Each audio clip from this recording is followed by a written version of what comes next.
मित्रों, मुक्त पुरुष, साधु, सन्यासी, आत्मखोजी, जो कुछ भी आप बोले, साधक, वो बेधड़क जीता है, बेफिक्री जीता है, निष्फिक्री जीता है, बेपरवाह जीता है। वो ऐसे जीता है जैसे वो राज करता है। वो जहाँ बैठेगा वहाँ वो राज करेगा। वो एक गरीब है, झुपड़ी में बैठता है तो वहाँ भी वो सम्राट होकर रहेगा। और किसी के नौकर है तो मालिक के आगे भी वो मालिक का भी बाप होकर रहेगा। मगर बाहर से वो नहीं बताएगा कि तू मालिक नहीं है।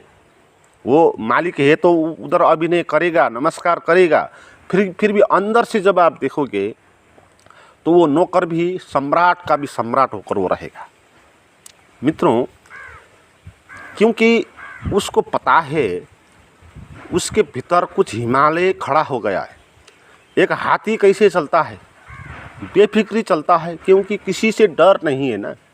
क्योंकि हाथी को ख़त्म करने वाला, उसको मारने वाला कोई जीव है ही नहीं, तो वो किससे परेशान हो फिर? ऐसे ही सन्यासी भी होता है, क्योंकि उसको भी ख़त्म करने वाला, उसका अंदर जो हिमालय खड़ा हुआ है, जो ज्ञान पैदा हो गया है, उसको कोई भी लूट नहीं सकता, चोर नहीं सकता, उसकी हत्या कर सकता है मगर उसको कोई लूट नहीं सकता। तो वो क्यों, किससे परेशान हो फिर? तो इसीलिए वो ऐसे बेफिक्री जीता है, भविष्य की चिंता नहीं करता है। क्योंकि वो उसको पता है कि भविष्य होता नहीं है, वर्तमान का ही विस्तार है। जिसको हम बोलते हैं भविष्य, कल परसों, 1 साल बाद, 2 साल बाद, वो कहीं है नहीं। केवल आज हमने उस पर की हुई कल्पना है, केवल कल्पना है, वो आया नहीं है। और जो मैं अभी भविष्य की बात को लेकर चिंतित हो रहा है, वो मैं भविष्य में तो नहीं बचेगा ना। जब कोई बात को लेकर आप चिंतित हैं तो कैसे करूँगा ये सोचकर, क्या होगा ये सोचकर, तो जब वो होगा वहाँ पर ये मैं नहीं होगा ना, वहाँ पर तो दूसरा मैं आएगा। क्योंकि यहाँ से वहाँ जाने तक आपके भीतर कुछ विकास होगा, कुछ चेंज होगा, आपके भीतर का कुछ दूसरा मैं खड़ा हो जाएगा। और चिंता कौन ले रहा है?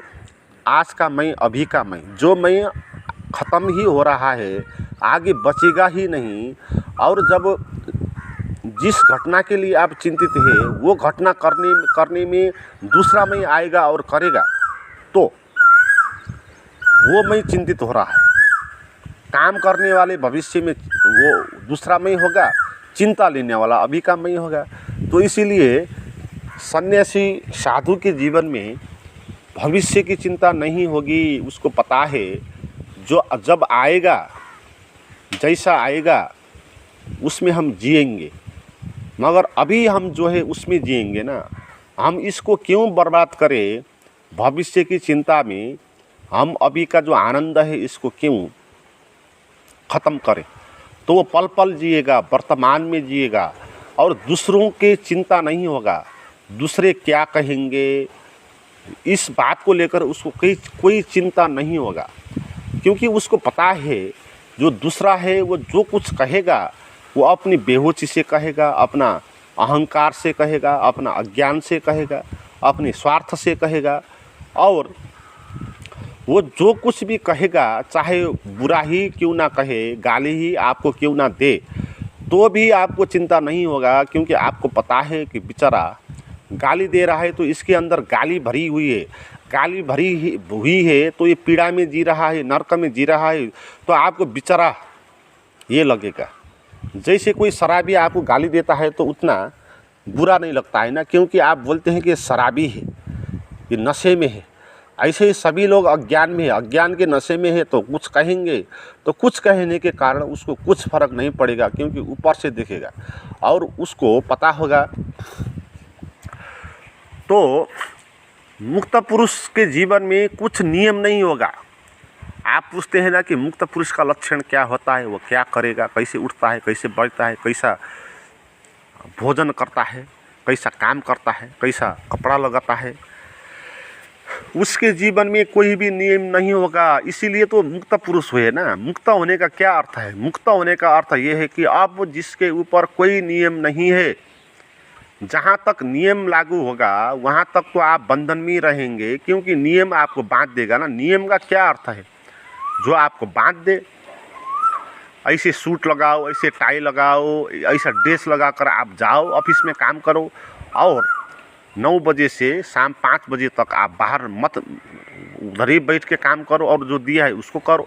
ये सब जो कुछ भी है ना, ये सब नियम है। आप नियम में हम इस तरह चलते हैं, जैसी सोसाइटी है, जैसे समाज है, उसी तरह कपड़ा लगाते हैं, उसी तरह का भोजन करते हैं, उसी तरह का व्यवहार करते हैं। कोई मर गया, काश क्रिया कर लेते हैं, श्राद्ध कर लेते हैं, जनेऊ धारण करते हैं, पूजा पाठ कर लेते हैं। ये सभी हमारे जीवन में जो कुछ भी है, ये सब नियम है। हम नियम में बंधे हुए लोग हैं। ये ऐसा बोले हम समाज के गुलाम हैं। समाज के जो नियम है वो हमको बांधे हुए है ना, तो उन नियमों पर हम चलते हैं तो हम क्या हो गए, गुलाम हो गए। जैसे कोई बकरी को लेकर जा रहा है कहीं, उसको बांध के, ऐसे ही ये समाज हमको लेकर जा रहा है हलाल करने के लिए, हमारा जीवन नष्ट करने के लिए। तो समाज हमको गुलाम बनाता है नियम के कारण। मगर जो सन्यासी है उसके जीवन में कोई नियम नहीं होगा, क्योंकि उसको पता है अब कि जो कुछ भी नियम है ये सब अज्ञान, अहंकार और समाज, अंधविश्वास इनने बनाया है। जीवन में कुछ नियम नहीं है। आप देखें, पृथ्वी में देखें, सृष्टि में देखें, कोई भी नियम नहीं है ना। सब अराजकता है, स्वच्छंदता है, स्वतंत्रता है, नियम है नहीं। जीवन ऐसा नहीं है कि आप परीक्षा दो, इसको पास करो और नियम में रहो, इस तरह नहीं है। इस तरह है जीवन कि आप नाचो गाओ, अपने अंदर जो भी भाव है उसको प्रकट करो, मस्त हो जाओ। तो इस तरह का जीवन है। तो सन्यासी को पता, तो सन्यासी के जीवन में कुछ भी नियम नहीं होगा। कपड़ा कैसे लगाते हैं, वो अपने अंदर जैसा भाव आएगा उसी किस्म के कपड़ा लगाएगा और एक ही तरह का कपड़ा भी नहीं लगाएगा। मगर जो आदमी गेरुआ वस्त्र पहन के, रुद्राक्ष की माला डाल के, तिलक लगा के, हाथ में त्रिशूल लेकर खड़ा है, वो नियम में बंधा हुआ है। वो कपड़ों में, भाव भंगी में, उनमें वो बंधा है, तो वो मुक्त है नहीं। कोई भोजन करता है, तपस्या करता, क्या बोलते हैं, उपवास करता है, तो ये चीज़ खानी है, प्याज नहीं खाना है, लहसुन नहीं खाना है ना। तो इस तरह नियम में चलते हैं, तो ये लोग मुक्त है नहीं। ये साधु भी नहीं है, ये साधक भी नहीं है। ये नियम में चलने वाले प्राणी हैं, बकरे हैं, है ना, पीछे पीछे जा रहे हैं जो समाज के नियम है। मगर जो साधु पुरुष है उसके जीवन में भोजन करने का कोई नियम नहीं होगा। जो उसको पसंद आएगा वो खाएगा, वो भूख में नहीं रहेगा। पहली बात, अपने शरीर को भूख से नहीं तड़पाएगा, क्योंकि उसको पता है अपने को भूखा रखना भी एक हिंसा है। हम दूसरे को बोलते हैं ना, दूसरे को नहीं चूसना है, दूसरों को भूख से नहीं मारना है, तो अपने को भी हम भूख से मार रहे हैं, ये भी हिंसा ही है। उसको पता है, क्योंकि शरीर भोजन करने के लिए बना है, तो इसका अच्छा भोजन देना है, मस्त होना है। तो भोजन के लिए भी कुछ भी नियम नहीं होगा, और पूजा पाठ करना, ये कुछ भी नियम उसका नहीं होगा उसके जीवन में। वो जब अंदर से कुछ आएगा कुछ करने का तो वो करेगा, मगर इस तरह नहीं करेगा कि किसी बाहुन को, ब्राह्मण को बुला कर लाओ और पूजा पाठ करने लगो और उसको मंत्रोच्चारण करने दो, और मंत्रोच्चारण करने के बाद जो कुछ भी वो बोलेगा वही आप ओम नमः शिवाय या इत्यादि जो कुछ करते हैं वो आप। तो इस तरह का कोई भी ये बंधन बंधा हुआ अनुष्ठान, धार्मिक अनुष्ठान वो नहीं करेगा, उस पर उसका कोई विश्वास नहीं होगा। मगर कर भी सकता है वो समाज में नाटक के लिए। अगर ये उसने नहीं किया तो लोग उससे परेशान कर सकते हैं, इसलिए लोगों के परेशानी से बचने के लिए, है ना, वो नाटक कर सकता है, ओम नमः शिवाय करके वो अच्छता उधर चढ़ा सकता है, मगर भीतर से वो मुक्त है, उसको उससे कोई लेना देना है नहीं। तो मित्रों, साधक का जीवन, मुक्त पुरुष का जीवन कैसा होगा कोई भी नहीं जानता वो, क्योंकि उसके जीवन में कोई भी नियम नहीं होगा। वो सहज जिएगा, जैसे उसके अंदर से आएगा, जो अंदर समझ पैदा होगी उसी समझ के हिसाब से वो आगे चलेगा। वो उसका खुद का संविधान होगा। समाज का जो संविधान है उससे उसका कोई लेना देना नहीं होगा, मगर इस समाज में वो रहेगा। इसीलिए इस समाज के जो नियम है, जो संविधान है, उसको भी वो मान देगा बाहर बाहर नाटक करने के लिए, मगर भीतर से वो अपने संविधान में जिएगा। उसका खुद का संविधान होगा, क्या करना है, क्या नहीं करना है, क्या गलत है, क्या सही है, ये सब उसकी समझ से पैदा होगी और उस समझ के आधार पर काम करेगा। इस तरह काम नहीं करेगा कि जैसे शास्त्रों में लिखा है कि ये करना है इसलिए वही करना है, शास्त्रों से नहीं जिएगा। इसलिए सन्यासी का जीवन नगद जीवन है, बासी जीवन नहीं है। हमारे जो जीवन है वो बासी जीवन है। हम लीक पे चल रहे हैं, बनी बनाई हुई लीक है ना, रेल चलती है लीक पर, पहले ही बनाई हुई है, तो कहाँ जाना है रेल को, वो सब लीक के आधार पर तय होगा। तो हमारा जो भी जीवन है ये शास्त्र और समाज से बना हुआ एक लीक है, इसी पर हम चलते हैं। जो जीवन में जन्म से मृत्यु तक जो कुछ भी करना है संस्कार, वो सब लीक है, लीक बनी हुई है एक, उसी पर हम आगे चलते हैं। मगर जो सन्यासी है, जो साधु है, जो मुक्त पुरुष है, उसके लिए कोई लीक नहीं है। वो जहाँ जाएगा वहीं पर लीक होगा, है ना। वो जहाँ जाएगा वहीं पर वो जो करेगा वही उसका नियम होगा। पहले का राजा रजौटा होते थे ना, राजा होते थे, सम्राट होते थे, उस वक्त कोई समाज में नियम संविधान नहीं होते थे। तो क्या बोलते थे कि जो सम्राट ने कहा वही नियम हो गया, है ना। सम्राट ने जो भी वचन दिया वही वचन क्या हो जाता, संविधान हो जाता। तो इसी तरह ये तो फिर भी वो राजा का अज्ञान से निकलेगा तो व्यर्थ हो जाएगा। मगर जो सन्यासी मुक्त पुरुष है, वो भी जो करेगा वही उसका नियम होगा, वही उसका संविधान होगा। तो कोई बनी बनाई हुई बातों पर वो नहीं चलेगा। मित्रों, लाज, शर्म, डर, भय इत्यादि उसको नहीं होगा। वो बेधड़क जिएगा, बेफिक्री जिएगा। वो जहाँ भी जा सकता है, जो कुछ भी कर सकता है, उसको चाहे कोई हत्या भी कर दे तो भी वो नहीं डरेगा, क्योंकि उसको मृत्यु क्या है वो भी पता है। मृत्यु से वो डर नहीं होगा उसको, क्योंकि जो मृत्यु में जो मरेगा उसको तो उसने ध्यान में कभी ही मार दिया। अब उसके अंदर कुछ मैं बचा नहीं है जो मर सकता है। और मरने के बाद भी जो बचेगा, जो बोधमय मैं, बोधो अहम जो है, उसको उसने जान ही लिया, तो उसको अब क्या मृत्यु का भय उसको नहीं होगा। मृत्यु का भय नहीं होगा तो किसी की चीज़ पर उसका भय नहीं होगा। तो वो इस तरह मस्ती से, बेफिक्री से जिएगा और वो क्रिएशन होगा उससे। वो गा सकता है, नृत्य कर सकता है, कुछ क्रिएटिविटी कर सकता है। जो भी उसके अंदर प्रतिभा है, उस प्रतिभा से वो जो कुछ भी कर सकता है।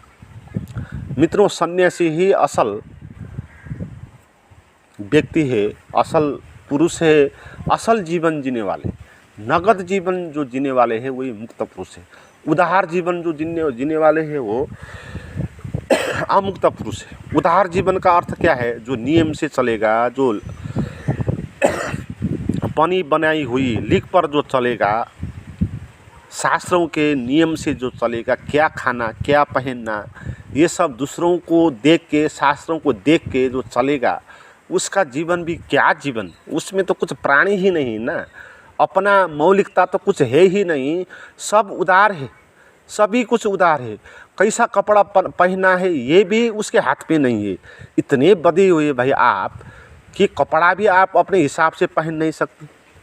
और कितने लोग बैठे हैं साधु, तथाकथित साधु, बाबा इत्यादि के नाम से, और उनको अपने हिसाब से कपड़ा पहनने का भी स्वतंत्रता है नहीं। इस तरह का कपड़ा पहन लेते हैं, तिलक लगा देते हैं। मैं नहीं कहता कि जो साधु है वो तिलक नहीं लगाएगा, वो भी लगा सकता है, मगर वो इस तरह नहीं लगाएगा कि जैसे लगाना ही चाहिए, क्योंकि शास्त्रों में लिखा है।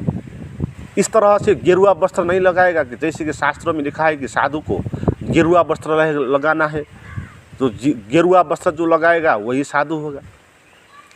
वो घर परिवार को नहीं त्यागेगा मुक्त पुरुष, मगर जो घर परिवार को त्याग के जाएंगे वो क्या कहेंगे कि शास्त्रों में सन्यासी को घर परिवार त्यागना लिखा है, इसलिए घर परिवार हम त्याग रहे हैं।